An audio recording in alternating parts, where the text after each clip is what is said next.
இந்த கதைய எங்கிருந்து ஆரம்பிக்கலாம்? இங்கிருந்து இல்ல வேணாம். முன்னாடி போவோம். வாங்க சாப்பிடுவோம். இல்ல, இல்ல வேணாம், வேணாம். நான் கடைசியா குடுக்குறேன். அக்ரி தமிழ் 360க்கு வரவேற்கிறோம்.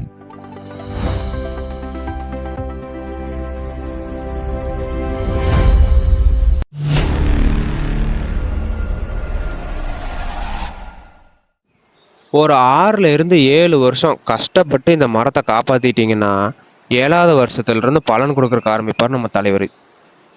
என்ன காரணம்னு பார்த்தீங்கன்னா, இது நாட்டு மரம். அதனால பலன் குடுக்க லேட் ஆகும். ஆனா 100 வயசு வரைக்கும் பலன் குடுக்கும். இப்ப இருக்கிற ஹைபிரிட் மரம்லாம் பார்த்தீங்கன்னா, 60 வருஷம் அதிகபட்சம் 70 வருஷத்திலே போயிரும். அதுக்குள்ள அதுக்கு மருந்து செலவு, அந்த செலவு, இந்த செலவுன்னு பார்த்தோம்னா ரொம்ப அதிகமா இருக்கும்.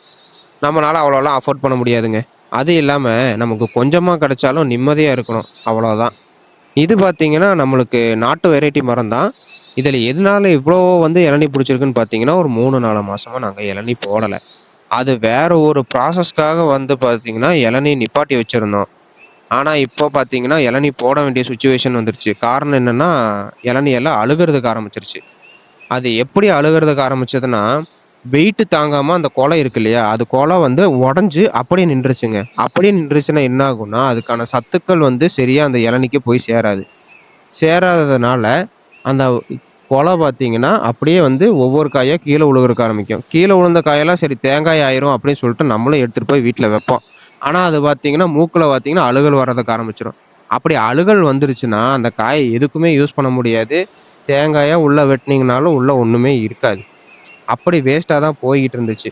அதனால தான் பார்த்தீங்கன்னா, இந்த டைம் போட்டுறலாங்கிற ஒரு முடிவுல போடுறதுக்கு ஆரம்பிச்சதுங்க. இந்த ஒரு மரத்துல பார்த்தீங்கன்னா, 80லிருந்து 85 காய் பக்கமா இருந்ததுங்க. இதே மாரி பார்த்தீங்கன்னா, நான் 5 மரம் விட்டுருந்தேன். இந்த 5 மரத்துலயும் இதே ப்ராப்ளம் வந்ததுனால எல்லாத்தையுமே வெட்டிட்டோம். வீட்டு செலவுக்கு தேங்காய்க்கு, சட்னிக்கு ஆகும்னு தான் விட்டுருந்தது. ஆனா, அது இப்படி ஆகும்னு நான் எதிர்பார்க்கவே இல்ல. சரி வேற ஏதாவது மரத்த தேர்ந்தெடுத்து விட்டுக்கலான்னு சொல்லிட்டு, இந்த டைம் எல்லாத்துக்கும் போட சொல்ட்டேங்க இளநீ. அது மட்டும் இல்லாம, இந்த தேங்கா மரத்துல பல வெரைட்டீஸ் இருக்கு. நட்ட, குட்டை, கங்கா இந்த மாரி நெறைய வெரைட்டீஸ் சொல்றாங்க. அதெல்லாம் பார்த்தீங்கன்னா, 2லிருந்து 3 வருஷத்திலேயே பலன் குடுக்கறக்கு ஆரம்பிச்சுருங்க. ஆனா, அதோட ஆயுட்காலம் பார்த்தீங்கன்னா, 60லிருந்து 65 வருஷம்னு சொல்றாங்க. எந்த அளவுக்கு உண்மைங்கிறது எனக்கு தெரியல. ஆனா பலன் குடுக்கறது பார்த்தீங்கன்னா, இதுல 95 வயசு வரைக்கும் பலன் குடுக்கறது, அதுல 60 வயசுலயே பலன் குடுத்துட்டு போயிரும். அவ்வளோதான் அதுக்கும் இதுக்கும் இருக்கிற வித்தியாசம். அது இல்லாம நம்ம நாட்டு வெரைட்டி மரமா இருந்ததுன்னா, நோய் தாங்கி வரும். அது இல்லாம, ஒரு தண்ணி கிண்ணி கம்மியாயிருச்சுனாலோ, இல்ல வேற ஏதாவது பிரச்சனை வந்துருச்சுனாலோ, கொஞ்சம் தாக்கு புடிக்கும். ஆனா ஹைபிரிட் மரத்த பொறுத்தவரைக்கும் அவ்வளோவுக்கு தாங்கி புடிக்காது. எனக்கு தெரிஞ்ச வரையும். அதனால தான் பார்த்தீங்கன்னா, நம்ம தோட்டத்துல ஃபுல்லாவே பார்த்தீங்கன்னா, ஹைபிரிட் எதுவுமே போட கிடையாதுங்க. எல்லாமே சுத்தமா நாட்டு மரம் தான். ஆனா நாட்டு மரமே என்னன்னு தெர்ல.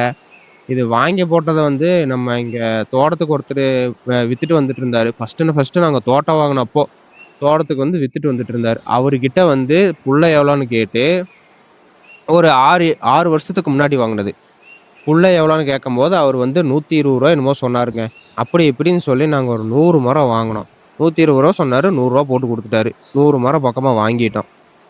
அத வாங்கி வச்சதுல இருந்து, இதுக்கு நாங்க செலவு பண்ணது என்னன்னு பார்த்தீங்கன்னா, பெருசா எதுவுமே கிடையாதுங்க. கல்லுப்பு மட்டும் போட்டுருக்குறோம். ஒரு மரத்துக்கு 2 கிலோன்னு கல்லுப்பு மட்டும் போட்டுருக்குது. அது இல்லாம வாரத்துல ஒரு 3 ட்ரிப் தண்ணி விட்டுருவோங்க.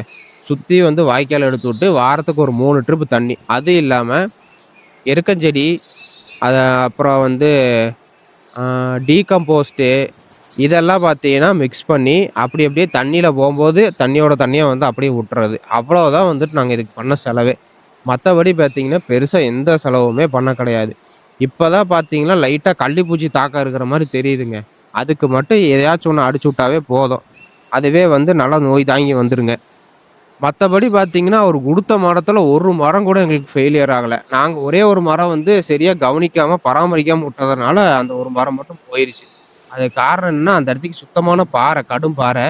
அந்த இடத்துக்கு வச்சா வராதுன்னு தெரியும். இருந்தாலும் ஏதோ ஒரு நப்பாசை தான், வச்சா வந்துரும் அப்படிங்கிறதுக்காக, நாங்களும் வச்சு பார்த்தோங்க. அது சேரல. அத தவிர்த்து மீதி எல்லா மரமுமே ஃபெயிலியர் எல்லாம் சேர்ந்திருக்குது. இப்ப பார்த்தீங்கன்னா, அ ஒ 6 வருஷத்துக்கு 6 வருஷம் பக்கமா ஆகப்போது. முக்காவாசி மரம் பார்த்தீங்கன்னா, எல்லாமே பலனுக்கு வந்துருச்சு. ஆனா நீங்க நினைக்கிற அளவுக்கு ஒரு மரத்துக்கு 80 காய், 90 காய் அவ்வளோலாம் இருக்காதுங்க. ஒரு மரத்துக்கு மாசத்துக்கு கணக்கு போட்டோம்னா, ஒரு மரத்துக்கு பார்த்தீங்கன்னா, 1 குலை இல்ல 2 குலை போடுறாங்க, இப்போதைக்கு.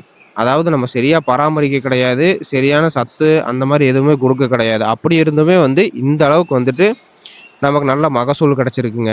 இது பார்த்தீங்கன்னா, இப்ப போட்டுட்டு இருக்கிறது கீழ் தோட்டம். அதாவது நம்ம குத்தகைக்கு புடிச்ச தோட்டத்துல வந்து இப்ப இளநீ போட்டுருக்காங்க. இந்த பக்கம் பார்த்தீங்கன்னா, பீன்ஸு அந்த பக்கம் பார்த்தீங்கன்னா, அவரையும் போட்டுருக்குறோம். அந்த காட்டுல தான் வந்து போட்டுட்டு இருக்காங்க. இதெல்லாம் பார்த்தீங்கன்னா, தேங்காய்க்கு விட்டுருந்தது. ஆனா தேங்காய் சரியா ஆகாததுனால இளநிக்கே வந்துட்டு போட்டோம். அதான் சொல்லியிருந்தேன் இல்லைங்க, குலை வந்து உடைஞ்சு போய் நின்றதுன்னு. அதனால பார்த்தீங்கன்னா, முக்காவாசி இளநிக்கே வந்துட்டு போயிருச்சுங்க. ஏதோ 1, 2 குலை மட்டும் இது தேங்காய் ஆயிரும்ன்னு சொல்லியிருந்தாங்க. அதனால அத மட்டும் விட்டுட்டு மீதி எல்லாத்தையுமே போட்டாங்க. கீழ் காட்டுல பார்த்தீங்கன்னா, குத்தகைக்கு புடிச்ச காட்டுல சுமாரா வந்துட்டு இளநீ உழுந்துருந்ததுங்க. இங்கேயே பார்த்தோம்னா, ஒரு 300 காய் பக்கமா உழுந்துருந்ததுங்க. நம்ம மேல் தோட்டத்துல பார்த்தோம்னா, இங்கேயும் ஒரு 300, 350 காய் பக்கமா விழுந்திருந்ததுங்க. இன்னைய விலைவாசிக்கு பார்த்தீங்கன்னா, நம்மகிட்ட எடுத்தது பார்த்தீங்கன்னா, ரூ. 35க்கு எடுத்தாங்க. உங்க ஊர்ல எவ்வளோங்கிறத மறக்காம கீழ கமெண்ட்ல சொல்லிட்டு போங்க.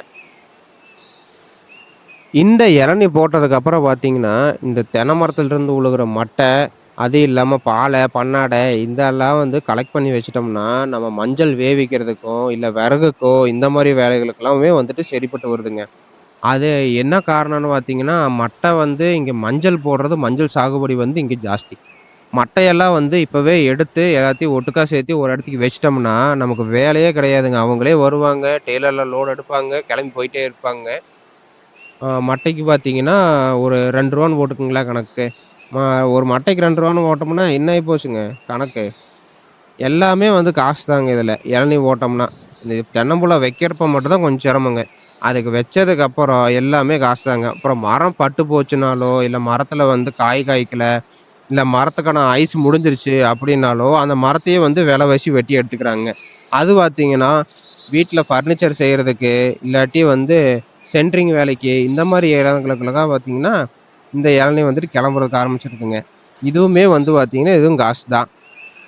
போடுறதுல ஒரு தப்புமே கிடையாதுங்க. என்ன நாட்டு மரமா போட்டா கொஞ்சம் நோய் தாங்கி வரும். ஹைபிரிட் போட்டோம்னா அப்பப்போ பார்த்து பார்த்து செய்யணுங்க. இங்க பாருங்க இது நம்ம தோட்டத்துல போட்டது தான். மொத்தமா பார்த்தீங்கன்னா, ஒரு 200, 250 காய் பக்கமா ஆயிருச்சுங்க. அவங்க பார்த்தீங்கன்னா, கணக்கு போட்டு எண்ணி, அ எவ்வளோ ஆச்சு, என்ன ஆச்சு அப்படின்னு சொல்லிட்டு எல்லாமே பார்த்து சொல்லிட்டு, வேலையெல்லாம் முடிச்சுட்டு, அதுக்கப்புறம் நம்மகிட்ட வந்து அப்பவே வந்து செட்டில்மெண்ட்டும் பண்ணிட்டு போயிருவாங்க. இவங்க பார்த்தீங்கன்னா, நம்மட்ட மாசம் மாசம் எடுத்துட்டு போறாங்க. ஆனா எனக்கு ஒரு விஷயம் புரியவே இல்ல. இது கரண, கொரம்ப மொதற்கொண்டு எல்லாத்தையுமே வெட்டி எடுத்துட்டு போறாங்க. இத எடுத்துட்டு போய் என்ன பண்றாங்கன்னு தான் எனக்கும் தெரிய மாட்டேங்குது. உங்களுக்கு ஏதாவது ஐடியா இருந்ததுன்னா, கீழ கமெண்ட்ல சொல்லிட்டு போங்க. ஏன்னா பார்த்தீங்கன்னா, நம்மகிட்ட எடுக்கிறது அதாவது ஒரு இளநீ பார்த்தீங்கன்னா, 3/4 பதம் ஆயிருச்சுன்னா, அத எடுக்கிறது இல்ல. அப்படியே விட்டுர்றாங்க. இதே பார்த்தீங்கன்னா, 3/4 பதத்துக்கு இல்லாம, கொஞ்சம் தோசை பதத்துக்கு இருக்கும்போது அதையும் வெட்டி எடுத்துக்கிறாங்க. அப்புறம் வெறும் தண்ணி இருக்கும்போது, தண்ணி அந்த துவர பிடிக்கும்ல, அப்படி இருக்கும்போது கூட அத வெட்டி எடுத்துட்டு போயிடுறாங்க. எல்லா வேலையும் முடிச்சதுக்கப்புறம், நம்மளுக்கும் ஒரு இளநீ வெட்டி குடுத்தாங்க. நானும் அம்மாவும் சந்தோஷமா குடிச்சுட்டு, அப்படியே வீட்டுக்கு கிளம்பி போயிட்டோங்க. கிளம்புறதுக்கு முன்னாடி தான் யோசிச்சேங்க, இளநீ எவ்வளோ டேஸ்ட்டா இருக்குது. வெயில் காலத்துல குடிக்கிறது ரொம்ப நல்லது. மறக்காம முடிஞ்சா எல்லாருமே டெய்லியும் ஒரு இளநீ குடிக்க ட்ரை பண்ணுங்க. சரிங்க, நாளைக்கு பார்க்கலாம். டாட்டா.